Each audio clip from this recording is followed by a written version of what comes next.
नमस्कार आप सभी को। आज हम पाठ संख्या 31 को प्रारंभ करते हैं और उसमें जान लेते हैं कि हम आज क्या पढ़ेंगे। आज हम पढ़ेंगे नैसर्गिक शुभाशुभ ग्रह, अर्थात नैसर्गिक रूप से कौन ग्रह शुभ होते हैं और कौन ग्रह अशुभ होते हैं। नैसर्गिक रूप से जो उनका अपना स्वयं का स्वभाव है। जब हम तात्कालिक की बात करेंगे आगे तो हम वहां पत्रिका में समझेंगे किसी कुंडली में, पर आज हम समझेंगे कि नैसर्गिक रूप से कौन ग्रह शुभ और कौन ग्रह अशुभ होते हैं। तो हम सबसे पहले जान लेते हैं, पीछे हमने पाठ संख्या 30 में भी पढ़ा, हमने भावों के विषय में जाना और आप समझ रहे होंगे कि हमें लगा कि आपको ये पाठ दे देना चाहिए अभी, क्योंकि पीछे से अभी आपने राशि के गुण स्वरूप पढ़ा, राशि को समझा, नक्षत्र को अंशात्मक विस्तार में समझा और राशि के जो गुण स्वरूप थे उन्हें जाना और आपने थोड़ा भाव के विषय में भी जान लिया।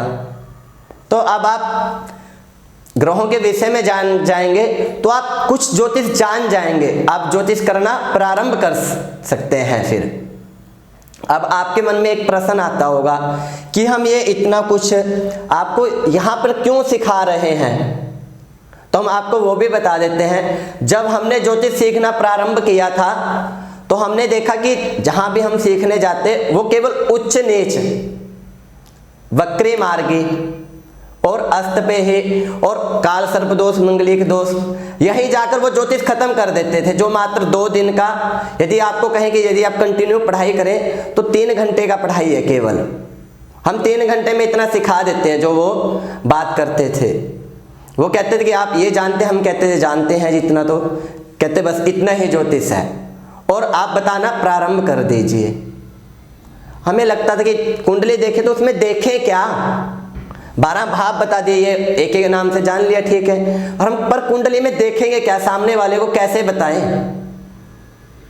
तो वही उच्च का ग्रह है आपका ये फल होगा, नीच का ग्रह है ये फल होगा, वो यहीं जाकर ज्योतिष खत्म कर देते थे। अस्त है और जो थोड़ा इससे आगे बढ़ गए उन्होंने क्या कह दिया कि ये तो बाल्य अवस्था में है, ये तो मृत अवस्था में है, ये फल नहीं करेगा, ये है, तो वहां जाकर उनका ज्योतिष खत्म हो जाता था।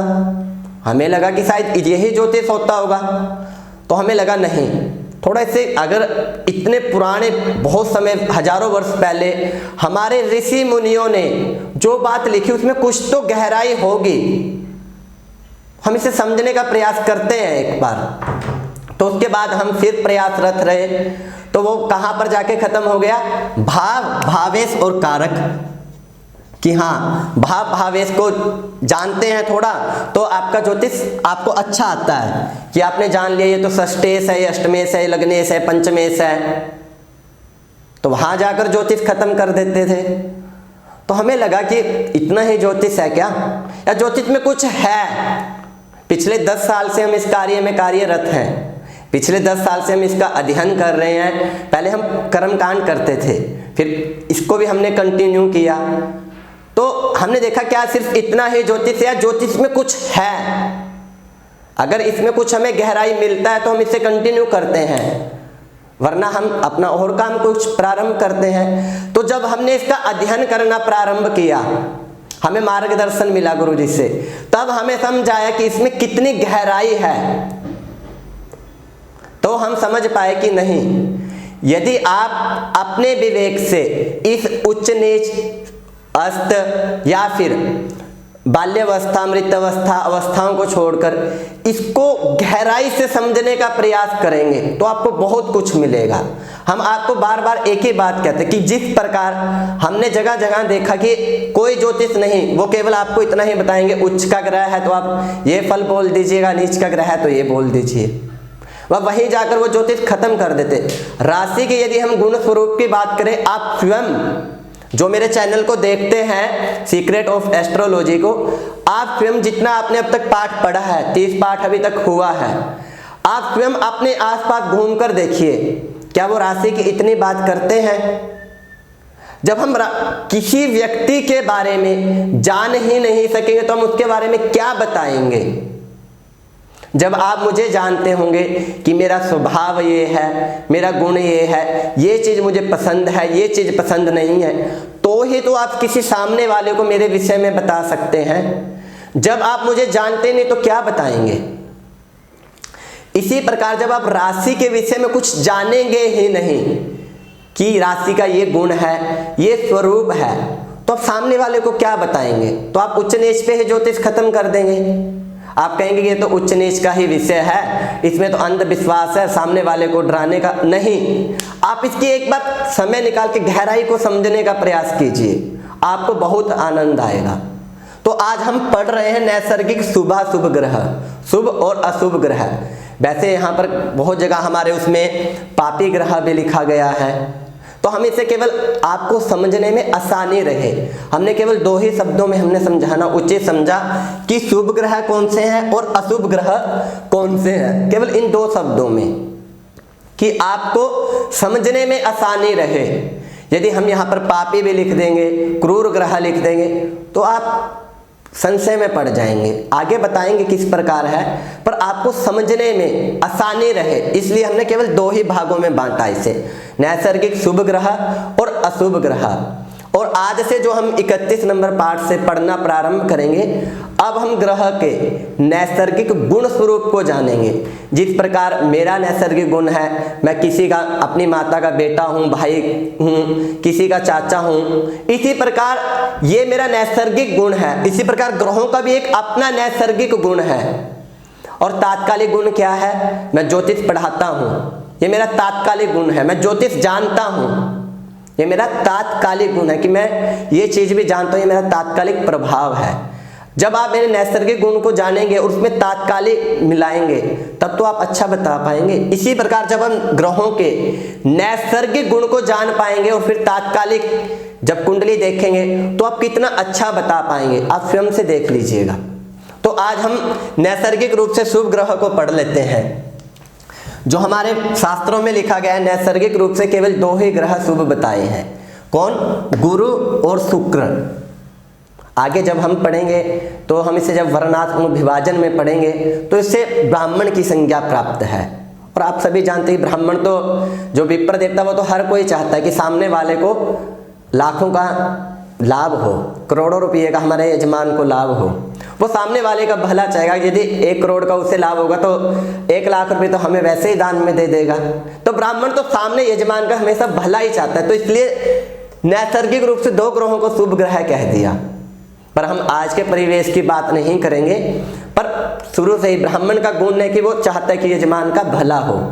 यदि भला होगा तो वो कुछ हमारा भी सहयोग करेंगे। तो नैसर्गिक रूप से गुरु को और शुक्र को ही शुभ ग्रह कहा गया। आज जब इसे हम राजतंत्र में पढ़ेंगे तो इसे मंत्री कहा गया, दोनों ग्रहों को। और मंत्री अपने राज्य की रक्षा के लिए तत्पर रहते हैं, गुरु। अब हम अशुभ ग्रह को समझ लेते हैं नैसर्गिक रूप से। हम फिर आपको कहते हैं ये नैसर्गिक पढ़ा रहे हैं, हम तात्कालिक की बात नहीं कर रहे। तो ये जो 5 ग्रह हैं, सूर्य, मंगल, शनि, राहु, केतु, ये 5 ग्रह अशुभ ग्रह कहे गए हैं। आप किसी भी पत्रिका की बात कीजिए, नैसर्गिक रूप से ये 5 ग्रह अशुभ ग्रह हैं।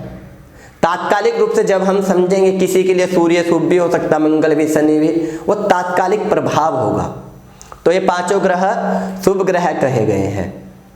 अब आप फिर सोचते होंगे कि हमने आपको शुरू में पढ़ाया था कि 9 अर्थात 7 + 2, 7 ग्रह आप शुरू से जानते हैं, सूर्य, चंद्रमा, मंगल, बुध, गुरु, शुक्र। आप इन 7 ग्रहों को, गुरु, शुक्र, शनि, आप इन 7 ग्रहों को जानते हैं। और 2 ग्रह हमने कौन से बताए थे? राहु, केतु। ये हमारे 2 ग्रह हैं, राहु, केतु हमारे ये 9 ग्रह हो गए। अब हम इन्हें समझते हैं कि हमने यहाँ पर गुरु, शुक्र, सूर्य, मंगल तो लिख दिया। हमने आपको शुरू में बताया था कि 2 ग्रह कौन से? बुध और चंद्रमा। ये है ज्योतिष में आपको क्या द्वंद्व पैदा करते हैं, आपको संशय में रखते हैं। कौन? बुध और चंद्रमा ही। इनको यदि आप समझ गए तो आप ज्योतिष को बहुत ही आसानी से समझ जाएंगे, क्योंकि जो ये 5-7 ग्रह हैं, ये तो इनका अपना प्रभाव है। सौम्य है तो सौम्यता पूर्वक काम करते रहेंगे, क्रूर है तो क्रूरता पूर्वक काम करते रहेंगे, अशुभ ग्रह है तो अशुभता पूर्वक। वो अपना फल देते रहेंगे। पर इन दो को समझना बहुत कठिन है, तो आइए हम इन्हें ही समझते हैं। पहले हम बुध को जान लेते हैं कि यदि बुध अशुभ ग्रह के साथ, अशुभ ग्रह के साथ स्थित हो, कौन, बुध, तो ये क्या होगा, बुध प्लस अशुभ ग्रह, तो क्या बुध हो जाएगा, अशुभ ग्रह। तो बुध को हम क्या कहेंगे, अशुभ। यदि बुध पत्रिका में, कुंडली में अशुभ ग्रह के साथ स्थित है, सूर्य मंगल शनि राहु केतु, तो वो क्या हो जाएगा, अशुभ ग्रह। और यदि बुध प्लस शुभ ग्रह, बुध प्लस शुभ ग्रह, तो क्या होगा, बुध शुभ ग्रह हो जाएगा। तो हम बुध को क्या कहेंगे, शुभ ग्रह। यदि पत्रिका में कहीं पे भी बुध शुभ ग्रह के साथ स्थित है तो हम उसे शुभ ग्रह कहेंगे। और जो इसका स्वयं का स्वभाव माफी चाहेंगे जो इसका स्वयं का स्वभाव है वो क्या है, यदि अकेला स्थित है तो क्या है, हमारे शास्त्रों में बुध के लिए सौम्य लिखा गया है कि आप संशय में ना पड़े। यदि कहीं पर भी अकेला स्थित है तो नैसर्गिक रूप से क्या हो जाएगा, ये शुभ ग्रह। यदि कहीं पर भी बुध अकेला स्थित है तो इसे शुभ ग्रह कहेंगे, कहीं पर भी पत्रिका में, तो हम इसे क्या कहेंगे, बुध शुभ ग्रह है। तो हमने जाना बुध को कि बुध यदि अशुभ ग्रह के साथ स्थित है तो हम उसे अशुभ कहेंगे, यदि शुभ ग्रह के साथ स्थित है तो शुभ कहेंगे। और अधिकतर आप जब पत्रिका देखेंगे तो ये सूर्य के आसपास ही रहता है, सूर्य से अधिक दूरी पे नहीं जाता, ये सूर्य के पास में ही रहता है। हमने बुध को जान लिया कि जिसके साथ स्थित होगा वैसा ही प्रभाव हो जाएगा।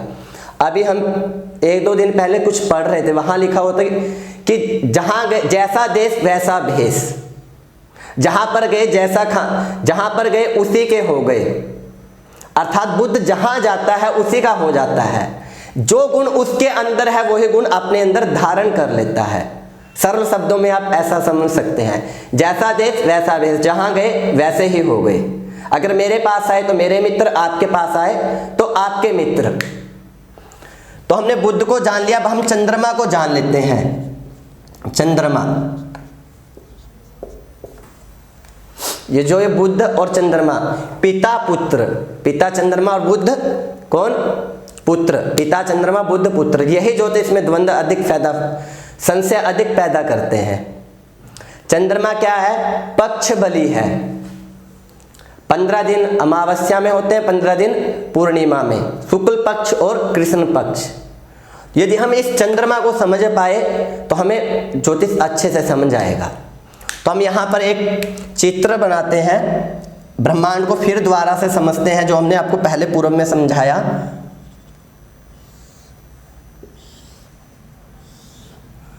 यहाँ पर हमारा सूर्य स्थित है, समझ लीजिए। यदि सूर्य से 180 डिग्री यहाँ पर चंद्रमा स्थित है तो हमारा चंद्रमा क्या होगा, शुभ होगा, अर्थात पूर्णिमा का चंद्रमा। और यदि सूर्य के साथ यहाँ पर स्थित है, इसके साथ में है, यहाँ है, तो हम क्या कहेंगे, अशुभ चंद्रमा, अर्थात अमावस्या का चंद्रमा जान लीजिए।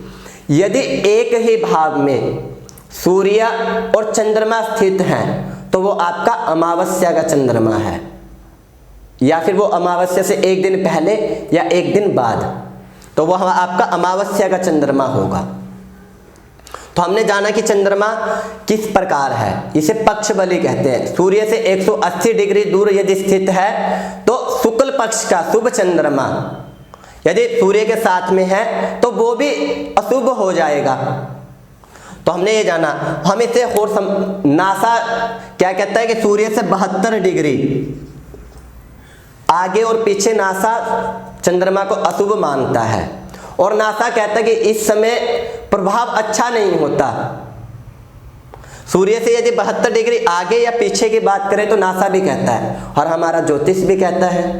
नासा आज बात कर रहा है, हमारा ज्योतिष हजारों वर्ष पूर्व कह चुका है कि सूर्य के साथ चंद्रमा मानसिक रूप से परेशान करता है। आगे बताएंगे आपको, अभी हम नहीं व्याख्या करना चाहते कि आप इसे समझ पाएं केवल कि नासा आज कहता है कि सूर्य से 72 डिग्री आगे और 72 डिग्री पीछे चंद्रमा अशुभ होता है, और हमारे यहाँ भी शास्त्रों में लिखा गया। पहले हम इसे समझ लेते हैं। अर्थात यदि चंद्रमा यहाँ पे यहाँ इस भाग में कहीं पे भी है, अर्थात चंद्रमा एक दिन में 12 डिग्री चलता है। अर्थात यदि चंद्रमा अमावस्या तिथि के 6 दिन पहले और 6 दिन बाद चंद्रमा यदि स्थित है, अर्थात अमावस्या 6 दिन पहले और 6 दिन बाद आप जब देखेंगे तो चंद्रमा को क्या कहेंगे? अशुभ। और यदि यहां पर आप ले लें